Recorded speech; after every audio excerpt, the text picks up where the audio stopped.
Hey guys, welcome back to another episode and a new season of Beauty with a Twist. I'm super excited for this new episode because we have a special guest. Go ahead and introduce yourself. Hi, my name is Jeff. I am a licensed esthetician. I have a private skincare studio called Skin Factory, located in Pasadena, California. I also own and I'm a creator of Dead Skin Club, which is an apparel brand made for estheticians. I'm also a Zemetz brand ambassador. Ooh, honestly, I didn't even know you had your own apparel. Yeah. Now that I'm hearing it, I'm like, okay. Yeah. So tell me where you started with, tell me where you came from, because I'm a big fan. Let me just tell you, I'm fangirling right now, you guys, like literally shaking because I'm like, I've been stalking you. I was telling you before, I was like, I study my guests and I stalk and I'm like, oh my God, I'm like over here like fangirling. But go ahead and tell me a little bit more about yourself. Yeah, I mean, I feel you. I stalk everybody too. So I'm like, who wouldn't though, right? Yeah. Because especially if you're in the same industry as somebody, you want to know, how do I say this? You want to kind of see what they're using, what they're doing in a way. And it's inspiring, right? To see what other people are doing. And you just, and you feel more connected to the person when you do that. And it's kind of like getting to know your community and networking in a way. Like, oh, I'm going to follow this person because I like the way they do this and this, but absolutely. That's why I was like, okay, they're perfect. And you on my podcast. So go ahead and tell me a little bit more. So how I started, very randomly, it was not something that I planned, when I was young. I didn't say like, oh, I'm going to be an esthetician when I'm older. Yeah. I actually just sort of stumbled on it. It was actually my mom's idea. For the longest time, she wanted me to be a nurse. Of course. But, I've always just been on the creative side. I just never wanted to be on that side. My whole family, they're all in like medicine, like nurses and stuff like that. Mm-hmm. So I've always just been creative and I wanted to pursue something that's more of like what I want to do. So I actually started off as a professional photographer. For 3 years, I lived in Vegas and that was my main job. And then eventually down the road was just trying to figure out like, what else do I want to do? What else do I want to do? And my mom actually gifted me a facial treatment. It was a package of like 3. Never done a facial was this before. though? This was in 2012. Oh, okay. Yeah. So it was, okay. 2012. And I just remember the second time I came in after that appointment, I just saw a huge difference on my skin. And I was like, this is so good, Mm-hmm. And I still didn't think much of it. And then that same week, I got a pamphlet for a skincare school. And I was like, oh, this is cool. And I told my mom about it. And she's like, you should check it out. You should try it, She's like, just make an appointment right now and just go, So I went, just go. And then, I did like a tour and then I decided, you know what, I'm going to do it. I'll try it and see if I like it. And I ended up loving it. Like I had the best instructor. And you don't hear that often about schooling. Yeah, she was very, very passionate. Let me shout out to Miss Mary. We're still friends still today. Out. Really? Yeah, we're still friends still today. Like we keep in touch. She has her own solo private studios also. Mm-hmm. But yeah, and all of the students, we all got along. It was such a great environment, and I just fell in love with it. And that's how I started. Did you fall in love with just like giving the aura, the relaxation, or did you fall in love with the ingredients, getting to like mix up like certain things, or just all everything? Of that? I love the process of seeing a client, treating them, just my hands on a client. I found, this is later on down the road, like I found that like everything that I enjoy doing is when I get to use my hands. So like with photography, like with editing and things like that, I loved doing that also. And I just signed up for a pottery class, ceramics class. You're going to be killing it. I freaking love it. Like it's, anything that will get me to like not think about anything else. Yeah. I'm going to be really transparent. I found out a few months ago that I have ADHD, and that really kind of put things in perspective for me, which is why I'm like very creative. I like to do very many different things, all at once, but it's also like kind of, one of the things that hold me back in a way, because I tend to love to come up with, I have so many ideas, Yeah. And then I find myself working on a project, and then I'll come up with an idea, and then I'll work on that project, and then, so on and so forth. And the next thing you know, like at the end of the day, I have like 5 open projects that I never finish. Yeah. You're kind of like, oh my gosh, like I'm just still stuck where I wanted to do it, but I couldn't finish it. Exactly. Because you keep coming up in your head with something new. So I got help, and, and they were like, my psychiatrist basically told me that I have ADHD. So how did you even tell yourself, like, is it because you were like, okay, you felt something off, or? Yeah, it was just like, for me, it was, I couldn't get myself to focus on one task. That was the problem. And I was starting to like talk to people, and they would tell me like, I don't have that problem. Like, I can finish a task, like, and then I would hear other people say like, oh, I also have that problem, like you should maybe go to a psychiatrist and check it out. So that's what I did. Did they put you on anything? Are you taking it? Yes, I'm taking Adderall, but I'm also like reading books on how to manage it. The goal is to really get off of it. Yeah. But it's a process. Yeah.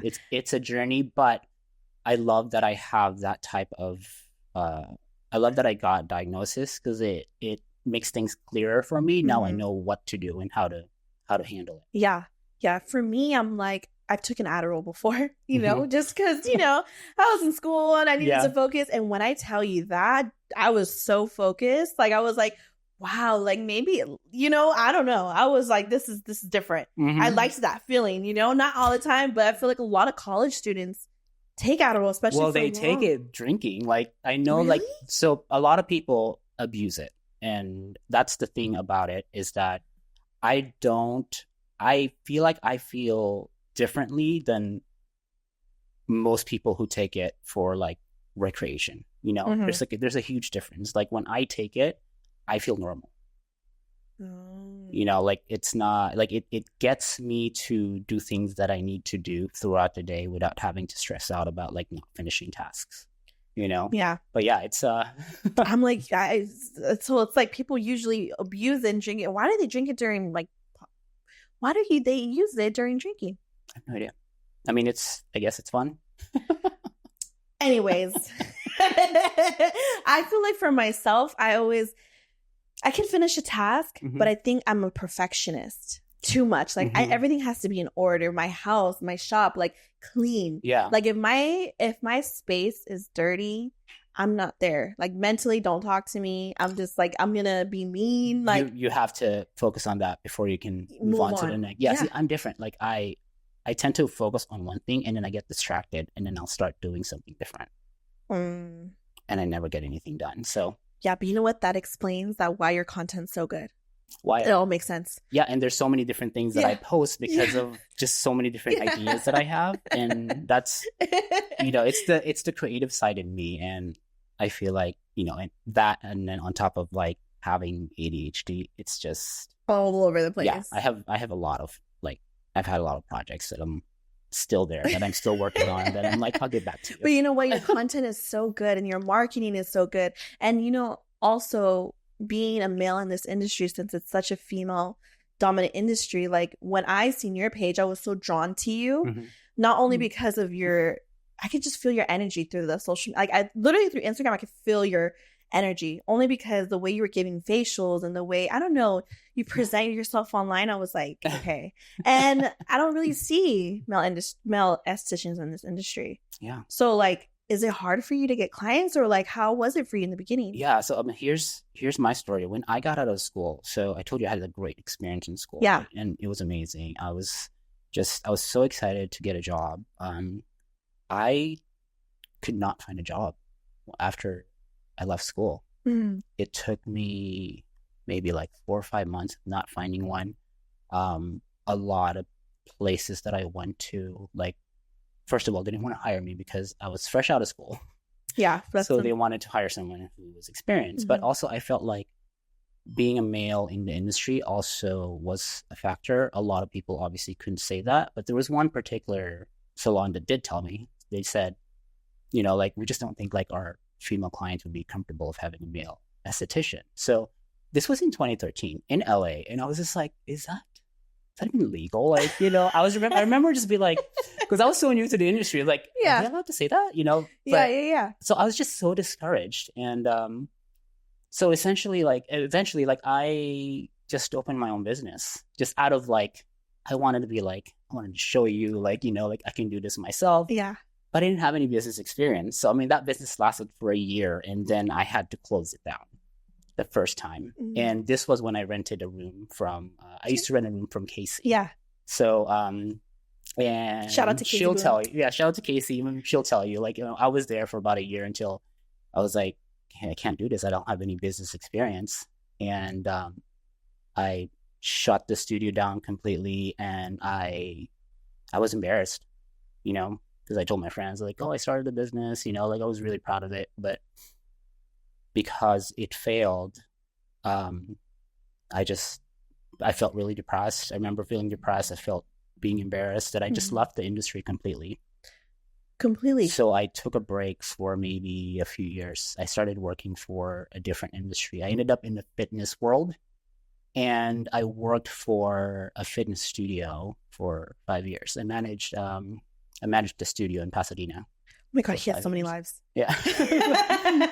Yeah. But I learned a lot of my skills there, like managing a studio, building a business, things like that. And, it was in 2020 when I decided to get back to the industry. It was during the peak of COVID. Middle of COVID, when everything was closed down.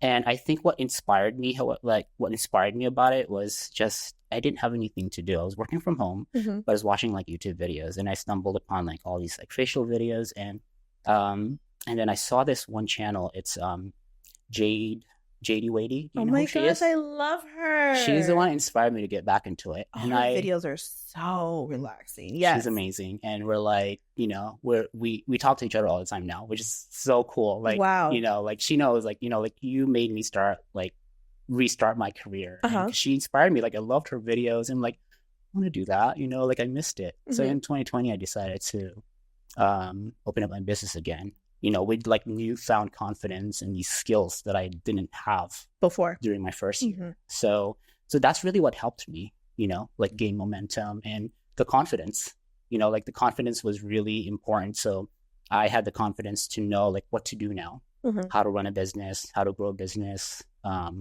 just how to talk to people, how to talk to clients, I was also like, I'm an introvert. Yeah. Oh. So and it's hard to be introverted in such like in a business in itself, because you have to talk to your customers, your clients, you know, you have to kind of, if they see an introverted person and you're just quiet throughout the whole thing, they're gonna be like, I don't want to go. Like, I didn't feel comfortable because they were quiet the whole time. You have to set the mood for your clients. Absolutely. So that's really important, right? So you can't let them, you can kind of sort of gauge their energy and then go with that. Yeah. But at some point, if they're coming to see you, you have to lead the charge on like how you want that interaction to turn out. Yeah, because I feel like for me, I'm very extroverted, right? Super. I'm overly extroverted. I talk to everybody. I was just at the store yesterday. I was at Marshall's talking to the girl in line. Okay, I'm a chitter chatterbox. My boyfriend is the complete opposite. He does not like people. His job doesn't involve anybody else but him. Yeah. So he loves it, and I don't know why I related to him so much. When I first met him, I'm like, we're the complete opposite. Yeah, for the most, I think extroverts and introverts tend to, like match each other's energy. Yeah. It's like, because it's such a perfect, like, especially if you're going to be partners with someone, you need someone who can do things that you can't. Yes. Yeah. And I feel like what happened to you, I feel like it happened for a reason. It was maybe not, if you had kept going with Casey and kept doing that, you wouldn't probably be as successful because you didn't know it had to happen. Right. Yeah. you never know. It could be, I could end up somewhere else. Yes. I could be, like maybe good at it, but like, the struggle would have been a different like story. I would have had a totally different experience and a totally different mindset and a different opinion about the industry. Yeah, absolutely. So now I think like a lot of people want to join this industry, especially there's so many people in this industry, but there's more people going to school, and it really is hard to get a job right now for estheticians. Like even Massage Envy, they're not hiring, like they have enough because a lot of the times these big businesses are going to eventually go out of business because there's so many self-employed and solo estheticians that no one's going to Massage Envy anymore. I know. And there's so many people going to school. Yeah. So there's not a lot of spas available for the industry. So for someone that's starting, what do you suggest? Like, what do you think? I say network. Like, do as much as you can. Like, yes, definitely for sure apply for jobs. But in the meantime, like a network, meet people. Like social media is such a great tool to meet people. That's what I did in 2020. You know, I started to like just reached out to Jade, you know, I met, it's like Shekinah. I don't know if you know Shekinah. Oh my gosh, she's going to be on our podcast. She is. Oh, she is reached out to us. Amazing. Oh, I fangirled. Yeah. Okay, but we haven't talked in a minute. Her. She's super nice. I'm still waiting on her response with her team, but we haven't talked. She hit me up in December. Yeah. And my manager told me about her. She's like, this girl named Esthetician by Shekinah. I was like, I know who that is. Yeah. She DM'd us, and I was like, you're going to love her. Really? I just know she was on, what was it? What was that show? 90 Day Fiancé. Yes, yeah. Yeah. And I'm like curious as hell, how were these shows, okay? No, but that's something. So did you have a following when you were messaging, or how did you grow? Like I had probably, when I sent her a message, I maybe had like 1,000. I don't know, like not so much, because I started that account from scratch. Like I have my personal one and my business one. So when I decided to start my business, I created a new completely account. But I was very active. I was like, you know, I wasn't just like posting, but I was also like reaching out to like other estheticians. And I think that really helped a lot, you know, because you know, you're going to grow your following. You can't wait for people to follow you. Absolutely. You have to reach out to people. And that's the best way to grow. And, you know, I just found all these different people, and, you know, like what you did was I just like spied on them. And then I chose the ones that I felt like I was going to vibe with. And then I sent them messages. And that was it. Just grew. Yeah. And did they shout you out? Like, how did you get to where you are now? We did some, I remember Shekinah and I actually did a collaboration post together also. So that helped too. You know, like it's really just, for me, like collaboration has to be authentic, right? Yes. So you want to collaborate with somebody that like you vibe with, you know, it's not just like a numbers game. Like, you know, like at this point, like, I don't even care about growing my following. I just want to nurture whoever is in my community. You know, I think that's more important. Agree. There's more impact to that than actually just finding like, you know, the next follower and then the next follower. Yeah. Right? Yeah. I think it's really... I absolutely agree. That's why I do my podcast, because then I know so many people from esthetician industry, nail industry, like the barber industry, like the cosmetology industry. And I know so many people from each industry. And then I also have esthetician brunches just to network to who is in my industry. That's so cool. Yeah, I have them every other month, and it's pretty big now. It's gotten pretty big. And just to get to know where I'm coming from, you know, like what's going on. And not only that, but for everyone else to like get ideas from each other and just help each other out, because especially the way it's going right now, the recession's crazy. It's been crazy. Everything is expensive. Right. Getting a luxury, like in a facial, it's a luxury. Like it's something that like people have to set their money aside. Yeah, if people are saving money, like that's the first thing they're gonna. Yeah, come on, look how much fucking eggs are. Yeah. Like, come on. I mean, I tell you, I thought like people were saying like, oh, $9 eggs. Like I went to the store the other day and I literally bought $9 eggs. No, let me tell you this crazy story. 24 eggs for $49.99. Where? Stater fucking Brothers. Okay, no not even that. Freaking way. I swear, I promise you. $49? $49. I couldn't believe my eyes. I took a picture of it. Yeah. And I posted on my personal. I said, "There's no fucking way. There's no way." That is nuts. Okay, well that's crazy because my $10 eggs were like I told the cashier like don't bag it. I want to carry it. I want people to know that I bought these eggs. Not you just carrying eggs. These are my I'm gonna hold it in my hand. It's like how. And then my sister-in-law yesterday actually she was telling me, she's like, I want to visit Air One for a fucking smoothie. And I'm like, you want to visit Air One for a $20? Yeah. Dollar smoothie. Yeah. And I was just talking shit about Air One. Right. She's like, I really want to try the Hailey Bieber one. The Nara Smith just came out with one. And I was like, you know what? I'm not driving that far. It's not even healthy. There's so much sugar in it. Like, I've had it. Like, my niece, she, like, wanted it. She wanted to try it out. So I went with her. And I don't remember what I got. It was... No, they had a partnership with Vacation, you know, the SPF brand. SPF brand. Yeah, so I tried that. I was like, oh, you know, I'll try that. I didn't like it. Speaking of that brand, have you tried the Whip sunscreen from They them? sent me one, yeah. How was that? It was okay. Yeah, I actually I gave it to my niece because she's like a lot of the stuff that like, I get sent to like my niece, like you're just like, here you it. go, yeah. Take it. Now that we're talking about brand partnerships, I know you're a brand partnership with Zemetz, right? Mhm, So yeah. how did that come about? Like, how did you? Did they reach out to you? They did, yeah. Okay. Oha, she is she's one of the co-founders. She's amazing. What's her name? Oha. Oha. Yeah, she is. She's from Ukraine. She immigrated here. She started the business with a couple of partners. But Mariah Etsy is who I know.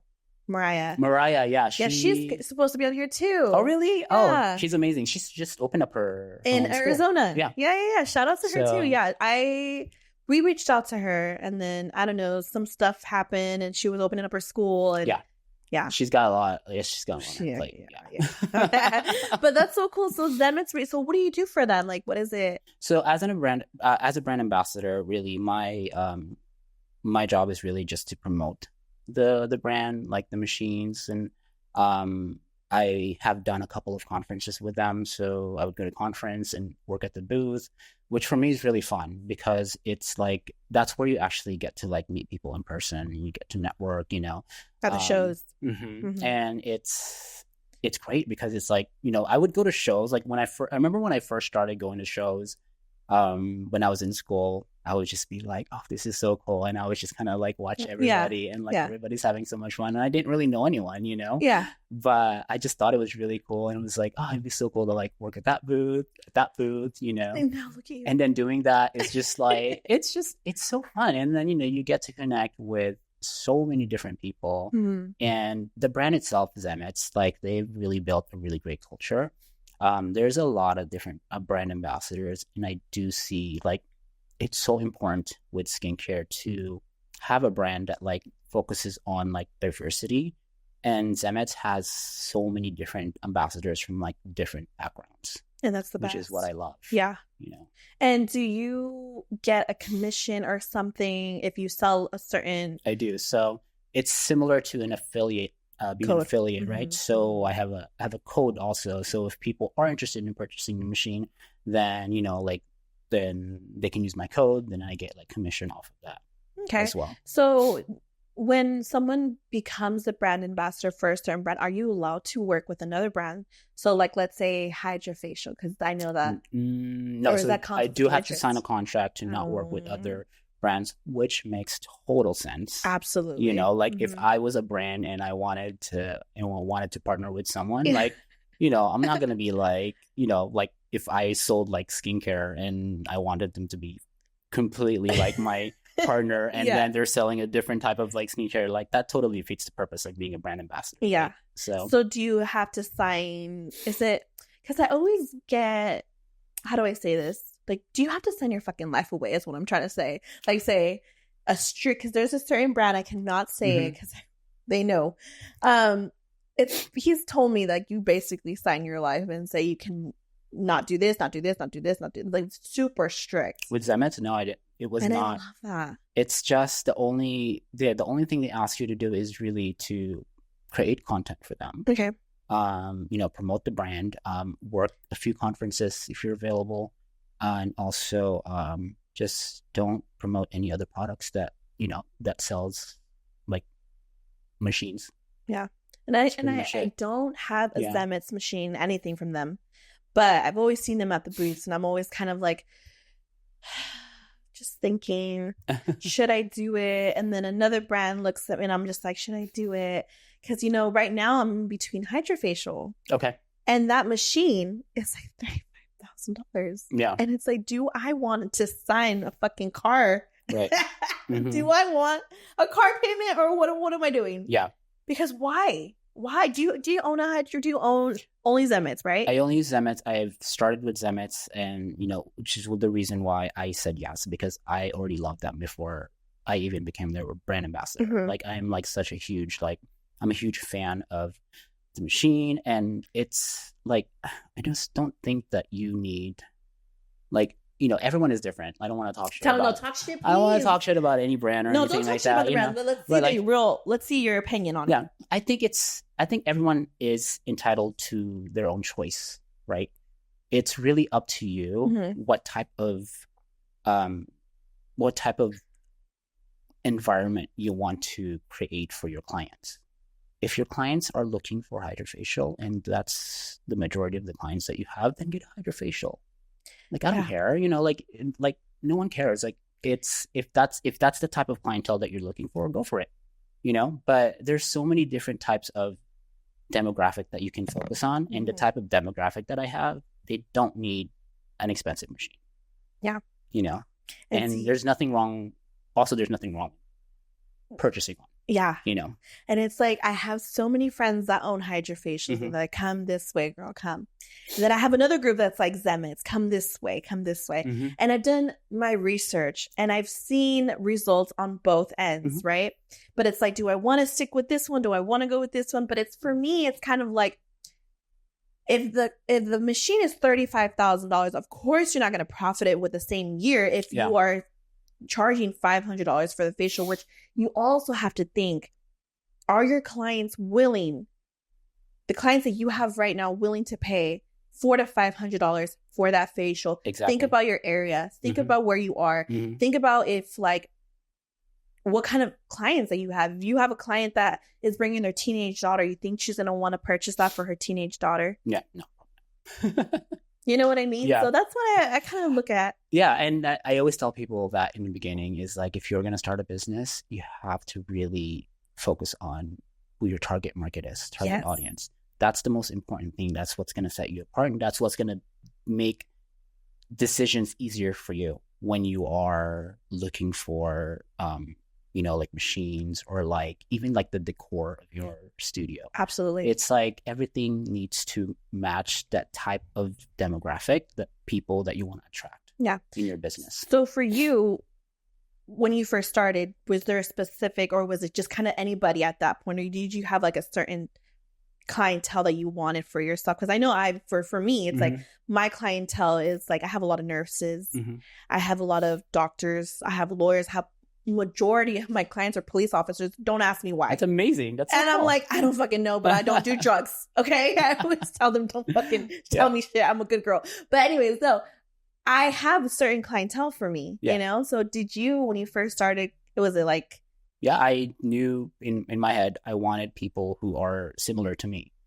So, male or female, but like millennials, elder millennials, people who have like, people that have like, not necessarily like have like huge, like high paying jobs, but like someone who can just, like someone who has just like a regular job, but like wants a facial, like wants to treat themselves, or like, or if they have like skin issues, but don't necessarily have like $1,000 to pay, like to pay for a facial, like it's, so those are the types of people that I look for. And those are the people that I want anyway, because those are people I'll vibe with. Yeah. Like there are clients out there who are, like I'm in Pasadena. So that Pasadena is old money. So you get a lot of like, elder clientele who have a lot of money. But is that really the type of people that I feel like I'll vibe with? Because not all money is good money, right? That's what they say. So, which, there's obviously like nothing wrong with that, but I just don't feel like I have a connection with those type of people, like I want people that I want to look forward to when I'm coming into work. I'm like, oh, I'm going to see John, I'm going to see Kathy, like, like people that I know, like I want to have an environment when people come in, it just feels like you're seeing your friends. Absolutely. Because this job is kind of like, oh my gosh, I get to be with my friends. I don't have many friends in my personal life, but I don't know why I go to work and I have so many friends. Exactly. Right? Yeah. And I feel like, you're in Pasadena. And by the way, your place, you got a fucking view. I got lucky. Oh my gosh. No, I need to know how you got that space, because when the fires happened in January, which it was such a tragic. You can see everything from my window. Like it was nuts, and you can smell it in my building. There was ash inside my studio. No, I was closed for a week because they had to clean the vents. had to obviously clean the studio. They shampooed like everything, like the building, which I actually love the building because it's family owned. So they really the way it's run versus like a corporate. They don't care. They just fucking do whatever. Exactly. You know, like the guy that actually runs the building is just this 25-year-old guy. Like, you know, he knock on my door once in a while and be like, I just want to see how you're doing. You know, like, but like you don't get that at like, you know, like other places. You know, maybe they'll send you an email and be like, oh yeah, here, tell us how we're doing. You know, like, you know, but there's nothing like a personal touch. Yeah, you absolutely. know, to be in a place. They take your trash out for you. So yeah, I think that's why my girls love it here. I have a really good, solid team because they're all booth renters. Yeah, they've been with me for now over a year. I've changed in and out booth renters, in and out, coming in and out. Yeah. It's just because their business is slow or other stuff that's going on. But the team that I've had, one's been here for like 2.5 years. Like, it's such a solid team. Yeah, because it's me that owns it. Yeah. And I put so much thought and care. And I always ask them, what do you need? Yeah. Because when it's owned by a family or a person, it's like, that's their baby. Like, they want to know that their tenants are good. They want to know they're taking care of them, you know, because then for them, it's like they're going to stay longer because they know that you care for them and everything. Just going to a corporate, it's like, I don't know, submit a fucking application or submit something online to try to get it fixed. Like, you set your culture and the people that you want in your studio. You know, you can't just hire anyone just because, like, oh, I have this many clients. You know, you also have to, like, know that you vibe with that person, right? Because at the end of the day, it's just like, it's going to work and you're going to be seeing these people every single day. Yeah. You know? How did you get your space? Tell me. Because let me see. You're going to laugh. Stop. I love it. If you guys haven't seen his spot, it's beautiful. When you posted the fires that was going on, that was the first time I actually seen your window. Oh, no. And seen everything. And I was like, that space must be expensive because being in Pasadena, being anywhere in Pasadena, you know, it's expensive. And where you are, I can just imagine your booth rent. So I was coming up with so many things. I'm like, wow. Yeah, that was my fourth location. And I was at Asola. I was at another place called Regency. And then I rented, I subleased a space in Pasadena with another esthetician.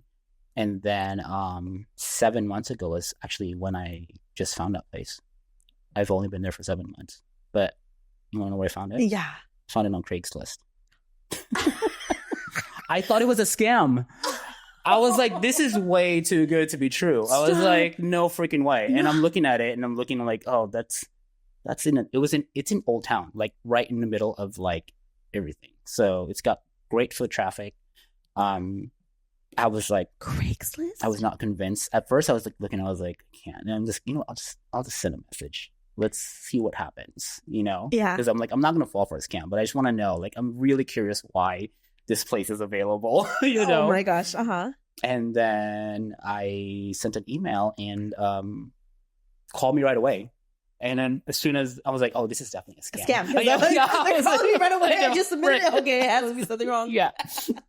And then the guy, you know, like he's 25 and obviously he's just so chill. So I'm just like, this can't be real. I'm like, and he's like, you know, if you want to go check it out, you know, we can schedule an appointment. So I'm like, yeah, you know, so I scheduled an appointment. I looked at it and I saw that it was legit. Like he's, you know, like he's got an office there and like the tenants were there. I talked to a couple of tenants and I was like, okay. And then I fell in love with it. As soon as I walked in, I was like, there were 2 rooms available. There was one on the other side, but it didn't have the city hall view and the mountains. So I was like, you're right next to City Hall where they take all those beautiful photos, like the wedding photos. Yeah, I can see City Hall from my window, which is what sold me because I'm like, you cannot, like that's like the most Pasadena view you can ever get. Absolutely. You know, and the mountains, you know. Oh my gosh. Yeah.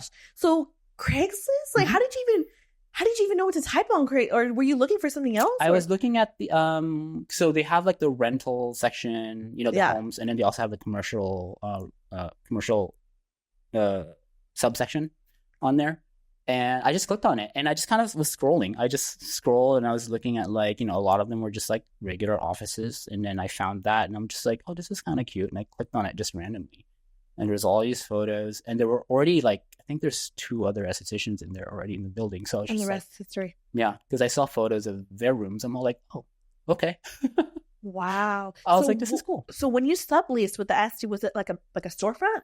It was no, so it was in a location. It's like Burlington Arcade. It's actually really cute. A lot of like Instagrammers would go there, and the space was just right above a coffee shop. And there's 2 rooms and then a lobby that we shared. So I had one room, and then she had the other room, and I subleased from her. Yeah. So she owned it, and then you okay. Yeah. And then it just didn't work. You just felt like you were growing too fast. It was too small. Yeah, I felt like I just wasn't able to, like I felt stuck. I couldn't grow and make decisions for my business. I felt like I had to sort of tiptoe, which, like my bad for not even planning that, like thinking about that. So I was like, I do have to kind of, move out so that, I just didn't want like my decisions to be kind of affected by her business or like what she, like bottom line is like basically she was telling me like, what to sell or what not to sell in my studio. So kind of like a boss in a way, but not a boss. Yeah. And I'm like, this is my business and I can't let anyone tell me what to do with my business. So that was a huge thing. So when that happened, I was just like, I gotta get out. Yeah. Do you see yourself ever owning a storefront? Do you see yourself ever like? I have played around with that idea, but I think I'm at right now. I love being able to just have my own small studio and have little projects here and there. Mm-hmm. My long-term plan is really to retire and move back to the Philippines. Wow. Mm-hmm. And then maybe open up an actual spa there. So that's kind of my long-term goal. Oh my gosh. You know what? Because Philippines, I heard like our money, you're freaking rich. They're moving on up, girl. I am feeling FOMO because I moved out of the Philippines to move here so that I could, like my mom moved me out here but now I'm like seeing like my cousins and like, I was like, man, everyone has a great life there. And I feel like I'm missing out, Yeah. So I think that's the goal, is to move back and then just be with the family and just retire there and live simply, really. Yeah. I think that's, in the beginning, a lot of goals were like, I want a storefront. I want to be able to have a corporation and do this. Yeah. And it sounds so good, right? Mm-hmm. But then all the hard work behind it is just so stressful. Like opening the storefront, and I always tell people, like they always ask me to, like, if you could do something, like, do you regret it? Do you ever see yourself doing anything else? Like I've always getting asked, when's the second location coming? Yeah. I'm like, never. It's not happening. I can't do it. Yeah. One, it's not that I can't, it's that I don't want to. Right. Because it's so stressful. And since now I have a baby, I see like my life is so different. Yeah. It pivots, it changes. Yeah. And I just want a slow lifestyle, like a slow paced lifestyle. And I moved really far. So I'm not even, so LA area, people are coming here to the IE, right? Mm-hmm. And I moved farther than the IE. I'm like deep far IE. Yeah. Because and you're with traffic, right? Coming here? Yeah. Like, no. Traffic is going, this way to west. Yeah. I'm going east. So when people go to my house, like my friends are like, you really are. Like you come here, it's like you're on vacation. I'm like, that's the point. Yeah. Like I go home and I'm like, social media is not there. Yeah. Like my business is not there. Like I'm just at home with my family and that's it. Yeah. Because I love that. You want the separation. Yeah. Which is like so important as a business owner. Yeah. Work-life balance. Especially really, when you have a family, like that's your focus. Yeah. Like now it's like the priority has now shifted and your kid is like more important than anything. Absolutely. And it's for me, when in the beginning, and this is for a lot of estheticians, it was work, no work balance life. It was just work 24/7. Yeah. I go home, I post, I edit, and then I come to work 7 a.m. Boom, do it all day. And then constantly it was just like a cycle. And I feel like I was drained. Like I was mentally, I was posting what I was like, oh shit, like I already posted this. Like, because I wasn't all there. Right. You know what I mean? And I was posting so much quantity, but not quality. Yeah. Mm-hmm. And for me, it was like, what the fuck am I doing? Like, this is not what I want out there. I don't want to be perceived as anything. And, we've been fed this like information, like you just have to make content every single day. Yeah. And you have to be consistent. I did that, but like it doesn't really make a difference. I feel like for me, it's more importantly now, it's just to post content that's quality, more relatable. So if I don't post for a week, I'm okay, as long as I want to be able to post something that's meaningful and not just like some random like I don't know, like trendy TikTok or something like that, you know? Like if I feel like posting that, I will, you know, if I feel like it's right. But like I'm not going to force myself just to post. Yeah. You know what? It's so funny that you say that, because I've gotten to that point. I posted a funny TikTok and I hadn't posted one in over like a year, if not 2 years. Yeah. And people were always asking, where are they at? Where are they at? And I'm like, I don't know. I just don't feel like, I don't know. It just wasn't me anymore. Like I'll post it here and there, something cute. You lose yourself when you're kind of, you know, in your head, you have like, oh, people have these expectations of me. Yeah. And then you forget that like, no, it needs to be the other way around. You need to take care of yourself. Yes. You need to post things that you like, you know, and yes, it's important for a business to post things on social media because it does help with marketing. Absolutely. But, you know, social media is not everything. That's just like a tool for you. Yeah. You know, at the end of the day. So I get most of my clients from referrals. I have Yelp advertising. Google? And then Yelp, not Google. Yelp, I feel like Yelp is good for me. But I do have a Google page. So people will find me either on Yelp or Google, but they will stalk my Instagram because at the end of the day, people want to know if they'll vibe with you before they book with you. Yeah, because it's your resume. Yeah. So, absolutely. You know, like, and everyone's talented. Like, there's so many talented estheticians out there, right? What's going to separate you when someone is choosing an esthetician is how they vibe with you, how they like you. It's, think about going to a coffee shop, right? There's so many different coffee shops out there. They serve the same freaking coffee. But where do you go? That one coffee shop where they remember your name, where you come in and they say hi to you, they're smiling, you know, it's not always about the coffee at the end of the day. Sometimes it's really just how they feel about you. That's so true. Yeah. That is so, like, that's like spot on. Yeah. Because, you know, because we're all talented. We all know what we're doing. We're all estheticians. We're really good with skin. We can all produce like the same results, different products. We're using different machines, but at the end of the day, it's the same goal, right? So absolutely. We get there. Yeah. So what's going to set you apart is you. Oh, yeah. And that's so fun. That's like just so spot on, because I talked to another esthetician. She goes by the Chicago esthetician. And we were talking about microdermabrasion. And I don't like microdermabrasion. And her top seller is a microdermabrasion facial. And it's just so, it's like, it works for me, but it doesn't work for you. And that's okay. Right. And it's crazy that you said that, because every esthetician has their own like person to be, you know what I mean? Like, yeah. It's just like, how do I say this? There's so many clients for everybody, and that client might not be for me, but it's for you. Right. You know? Exactly. And, you know, that's the reason why, like, there shouldn't be any competition, you know? Yeah, but there is.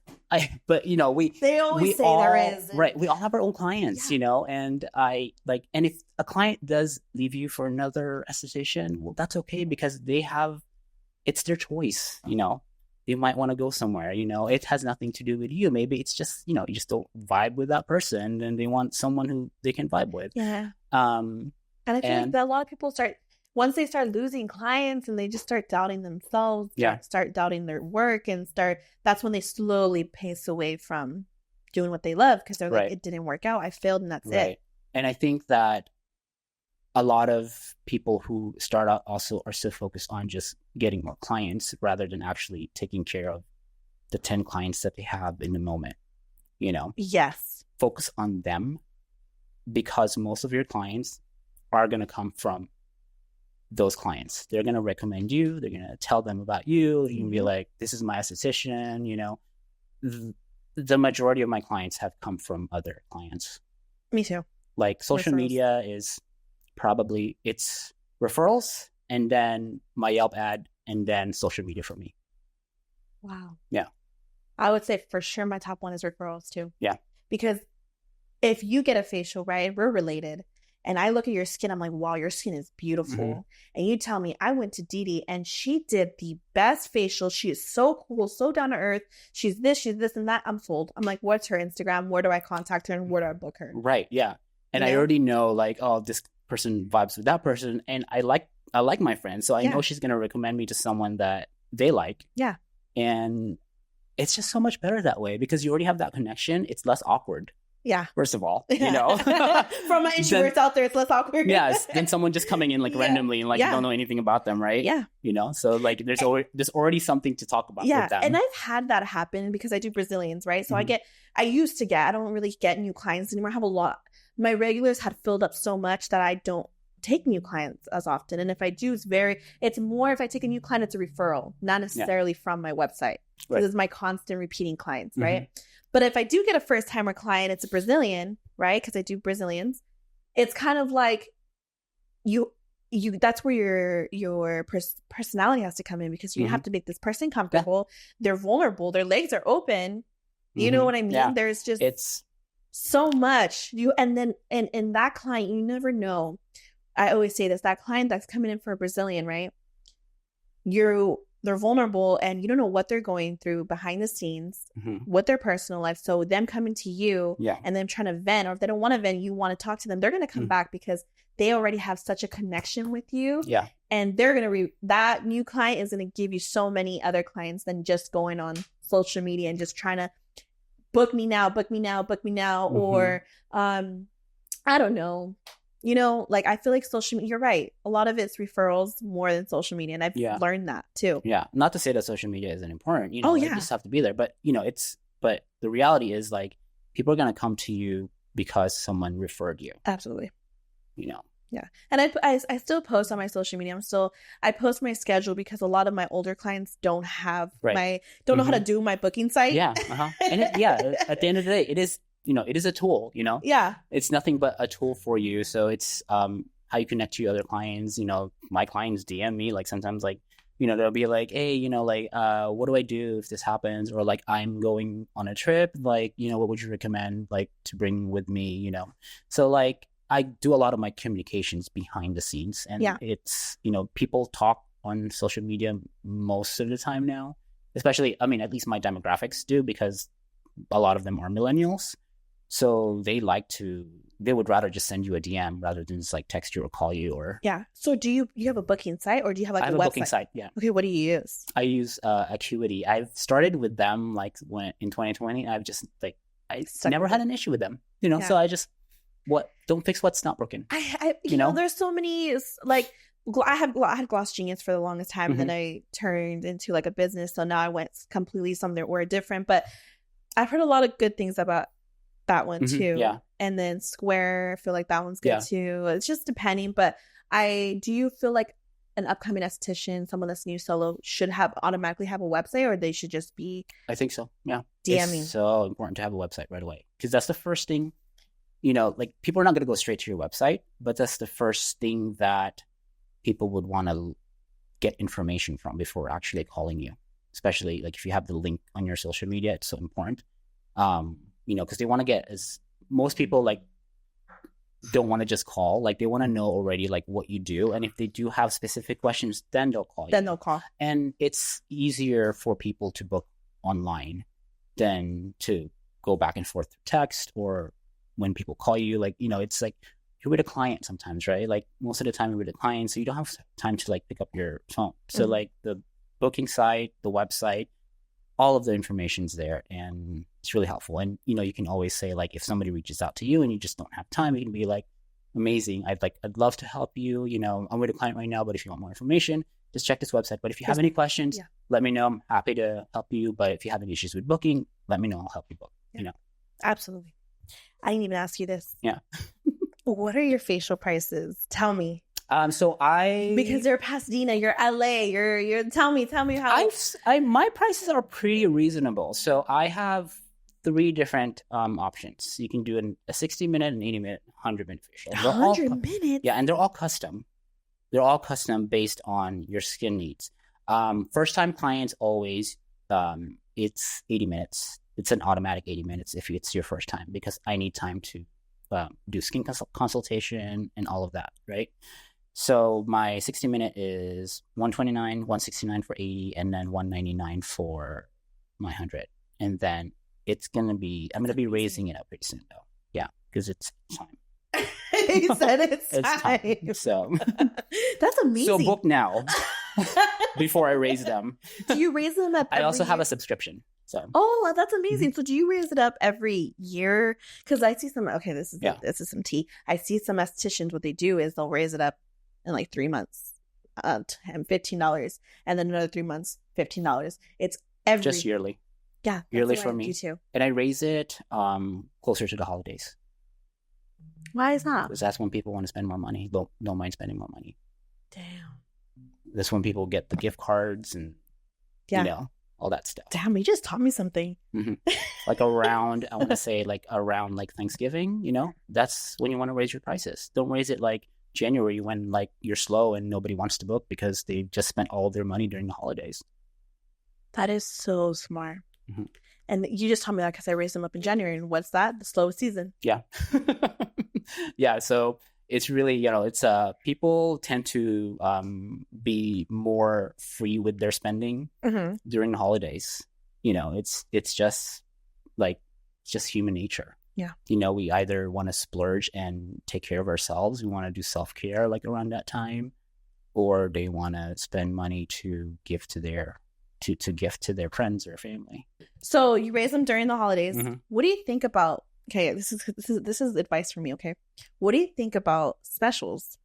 Like a special offer, like a discounted facial of some sort, of having them all the time. What do you think about that? I don't like to do discounts on one facial. If I'm gonna do a discount, I'm gonna discount my package. Like instead of giving like 10-20% off like a facial, then why not sell it as a package? The package of 3, package of 5, then you save more money. You do save more money, but it doesn't affect your business as much. I would say when it comes to discount and just providing like a really great service, I feel like people will pay if you give them a great service. Here's what I always keep in mind is when I priced my services. If I were to give, let's say, for example, $169 facial for an 80-minute facial, I'm going to make sure that it feels like a $300 facial for that client. Damn. So I'm going to do like all these extra stuff, like just depending on, obviously there's skin concerns, but like that's more than anything than actually like discounting your service.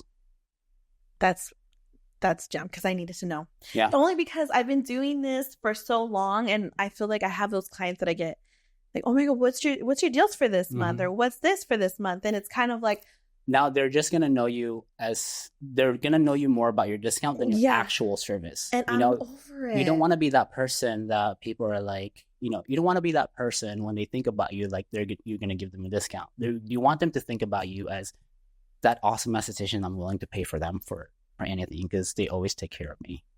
Yeah. I've never discounted my facials since I opened. I got referrals. I took care of the clients that I have. I made sure that I have all my attention to them. And that means more than anything than just discounting your price. Yeah. Now, let me ask you, you completely full-time? Do you do Monday through Friday? What's your... I see clients Tuesday through Sunday, and Tuesday through Saturday, Sundays, Mondays. I don't see clients, but I'm also like still working.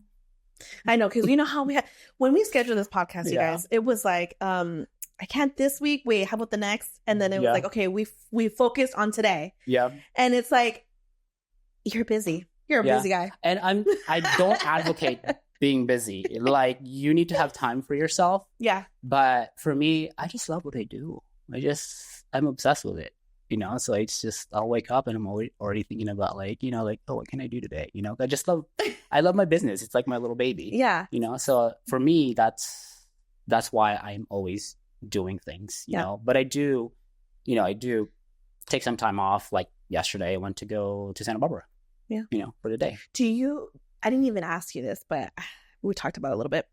There's this one video, and I told you, and it looks so I don't know which. Yeah. I need to show you and Okay. you'll understand what I'm talking about. But we were talking about it, and are all your clients male, or like do you have a lot of female, or? I have a good mix. I would say half of my clientele are men, half of them are female. I didn't start up like that in the beginning. Like I had mostly female clients. Mm-hmm.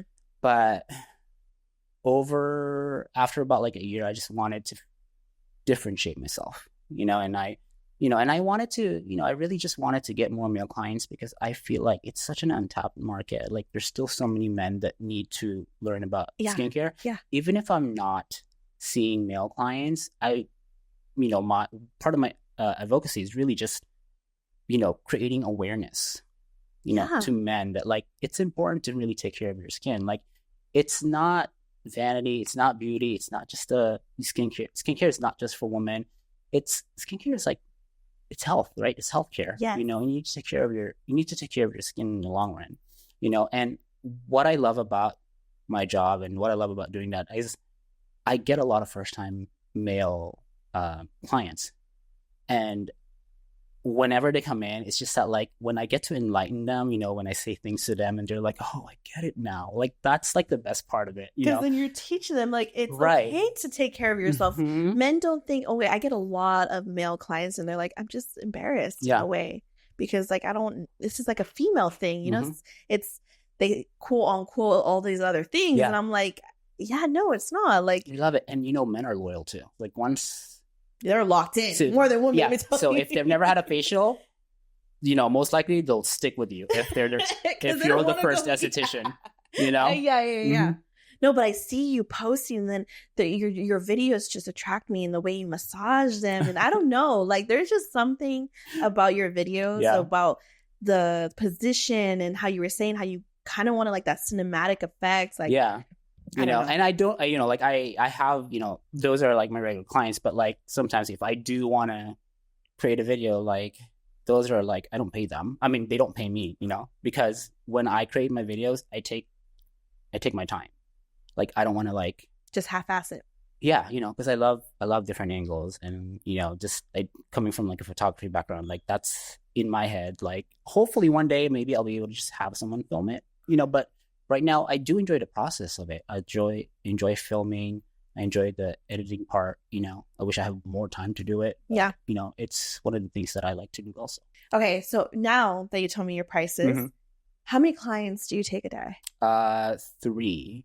4 if someone wants to be squeezed in and they're willing to be the last person.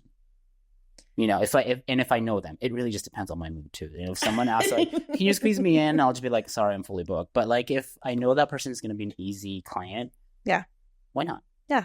So, okay. So if it's 80 minutes, typically that's your average. Is that the most booked? 80 minutes? 80 minutes is my new client. My most and that's 80 minutes is actually my most popular one. And I learned this in marketing. Like, when I was working for the studio, we had 3 different prices. You have to have 3 prices for something, whether it's like a package or whatever. But if you want people to, let's say, pay $169 for a facial, then that should be like your middle one. Yeah. And because that's going to be the most popular one. People are going to choose, most of them are going to choose the middle one. Then how does your subscription work? So my subscription is just for the basic. So for the 60-minute one. So normally I charge $129 for the facial. And the subscription is $109 every month.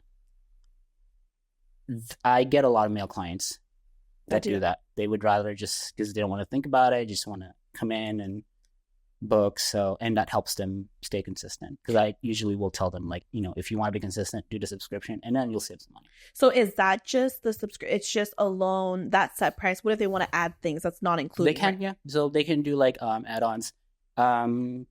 But most of them are included, I always, because it's custom, right? And I don't want to have to upsell people.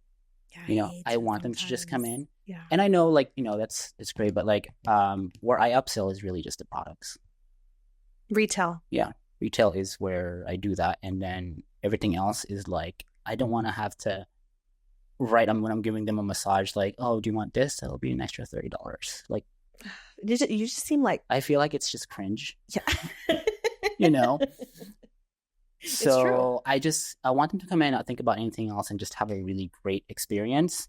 And then at the end of the treatment, if, I give them product recommendations, that's when I sell them. Do you feel like the subscription really helps your business? Because I don't really hear that. I do hear that, but like from corporates, like Massage Envy has like a $60 membership that they come every month and they could do a massage or it goes to a facial or something. But I've always wanted to like do that myself. Because I feel like for me, if I'm a subscription, it's kind of like you have to come, like I paid for it. Exactly. Right? Yeah. And it helps with client retention, right? Mm-hmm. And I only ask one thing whenever I sell a subscription is that there's a 3-month minimum, because someone can just because it's online, someone can just get it, book it online. So on there, it says right on the title, subscription, 3-month minimum. Wow. After that, they can cancel anytime. They have, so you're not tied up. You can exactly. You can cancel. But and then most of them won't see it on the website. So I do mention it to the client. So if they come in for a facial and be like, oh my gosh, this is amazing, I want to come monthly. Then I'll be like, oh, I do have a subscription. If you want to do the basic facial, then you can come in once a month and you save more money every time. So that's how I sell it. But I don't want to overload my my business with just subscriptions. So I only really want the subscription to help with pay the bills. And then the rest of them is extra. Yeah. Yeah. That's smart. I'm about to do that too. Okay. Yeah. Figure out what you want to pay for, that you want to take care of, and then that's your goal. Yeah. I hear so many subscriptions or loyalty cards, like you get this many facials, and I've heard so many things, and it's like, that's why I do these podcasts, because I learn, other people learn, and then a lot of the stuff that we talk about on my podcast, people don't learn in school. Mm-hmm. A lot of this stuff, business-wise, they do not teach you this in school. I know, and it's so sad. Honestly, I feel so bad because so many estheticians, and we've all been there, right? You know how that feels. Mm-hmm. And for someone to have so much expectation after school, and then all of a sudden hit with reality, what do I do? Yeah. So. Yeah. I really feel bad for, they just come in thinking oh my gosh, they see other estheticians, they see our pages, and they're kind of like, oh my gosh, I'm going to end up being like them. Or this is what they have this, I don't know, misunderstanding of what it really is. And it's a long road. I got my license in 2013, and, it took me leaving the industry and then coming back, learning new skills for me to get here. But look at you now. Yeah. Look at you now. Mm-hmm. I'm a big fan. Okay. I was like, when you came in, I was like this, don't freak out, Deanna. Don't freak out. You got this. Every time I meet somebody, and it's so funny because my friends are in the industry and they're smaller. They're always they tell me how did you get them? How do you know them? I'm like, you know what? I don't know. I'm just doing it. Right. Honestly, no, you reach out. They're never going to reach out to you. That's what I did when I was starting out. I reached out to so many different estheticians because I wanted to learn and I wanted to know things. So, Shekinah was very helpful when I had questions about renting a booth and all of this stuff. She's so informative, and she's always willing to share anything. Yeah. So. And I love that. I love someone that is willing to help, and you know, there's a lot of estheticians that just gatekeep a lot of things and that just shows the type of person that they are. Yeah. And that's not how I am. I like to spread awareness and help, and Yeah, me either. It just feels good, and I think that's it's just so important to help other people because it just makes the industry sronger. Yeah. Well, we're done with this podcast. So we always end this podcast with a quote. Go ahead and tell us your quote. I'm so sorry. I don't know why I always tell my guests, I'm like, think of a quote. And then I always forget to tell them. So this quote isn't actually a quote. It was just someone posted this on Twitter, and it changed my entire perspective. And it's basically, it says, there are people out there who are less talented than you, who are making waves, but you're over here still waiting to feel ready. Wow. What the fuck? And did you just change me right now? I hope so. But it's that quote is the one quote that kind of sort of changed everything for me, because I'm like, yeah, you're right. Why, what do I need to do to feel ready? No one's ready. Just do it. Absolutely. That was great. That was a great quote. So yeah. If you're ready, just do it. Yeah. If you're not, just do it. Everyone, you're going to fail. No matter what. I'm sorry, yeah. you're going to fail.